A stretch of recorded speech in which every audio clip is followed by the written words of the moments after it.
In the center of three important American landmarks, the Watergate Hotel and office building, the Kennedy Center over there, and the embassy of Saudi Arabia. Yeah.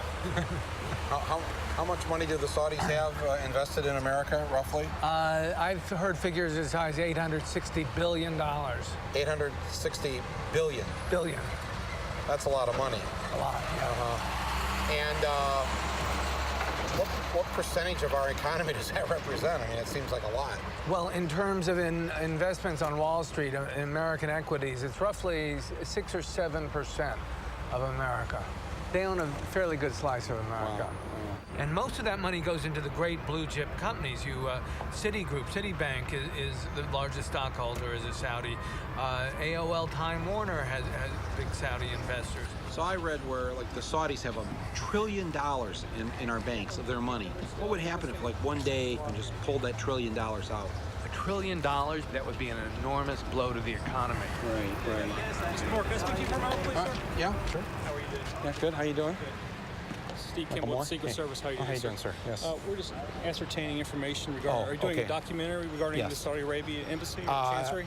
No, I am doing a documentary, and part of it is about Saudi Arabia. Even though we were nowhere near the White House, for some reason the Secret Service had shown up to ask us what we were doing standing across the street from the Saudi embassy. Here to cause any trouble or anything, and is that? No, that's fine. We just wanted to make sure. We just want to get some information as far as actually what's going on. Yeah. I didn't realize the Secret Service guards foreign embassies. Not usually, no, sir. No. Do they give you any trouble, Saudis? No comment on that, sir. Oh, okay. Well, I'll take that as a yes. All right, good. Thank you very much. Thanks for the work you do. It turns out that Saudi Prince Bandar is perhaps the best protected ambassador in the U.S. The U.S. State Department provides him with a 6-man security detail.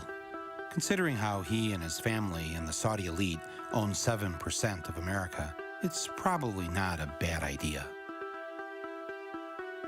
Prince Bandar was so close to the Bushes they considered him a member of the family, and they even had a nickname for him, Bandar Bush. 2 nights after September 11th, George Bush invited Bandar Bush over to the White House for a private dinner and a talk. Even though bin Laden was a Saudi, and Saudi money had funded al-Qaeda, and 15 of the 19 hijackers were Saudis, here was the Saudi ambassador casually dining with the president on September 13th. What were they talking about? Were they commiserating or comparing notes? Why would Bandar's government block American investigators from talking to the relatives of the 15 hijackers? Why would Saudi Arabia become reluctant to freeze the hijackers' assets? The two of them walked out on the Truman balcony so that Bandar could smoke a cigar and have a drink. In the distance, across the Potomac, was the Pentagon, partially in ruins.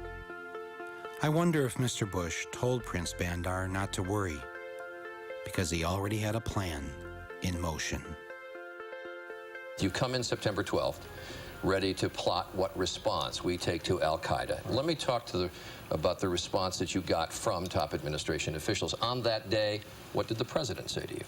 The president, in a very intimidating way, left us, me and my staff, with the clear indication that he wanted us to come back with the word that there was an Iraqi hand behind 9/11, because they had been planning to do something about Iraq from before the time they came into office. Did he ask about any other nations other than Iraq? No, not at all. It was Iraq, Saddam, find out, get back to me. And were his questions more about Iraq than about al-Qaeda? Absolutely. He didn't ask me about al-Qaeda. And the reaction you got that day from the Defense Secretary, Donald Rumsfeld, from his assistant, Paul Wolfowitz? Well, Donald Rumsfeld said, when we talked about bombing the al-Qaeda infrastructure in Afghanistan, he said there were no good targets in Afghanistan. Let's bomb Iraq. And we said, but Iraq had nothing to do with this. And that didn't seem to make much difference. And the reason they had to do Afghanistan first was it was obvious that al-Qaeda had attacked us, and it was obvious that al-Qaeda was in Afghanistan.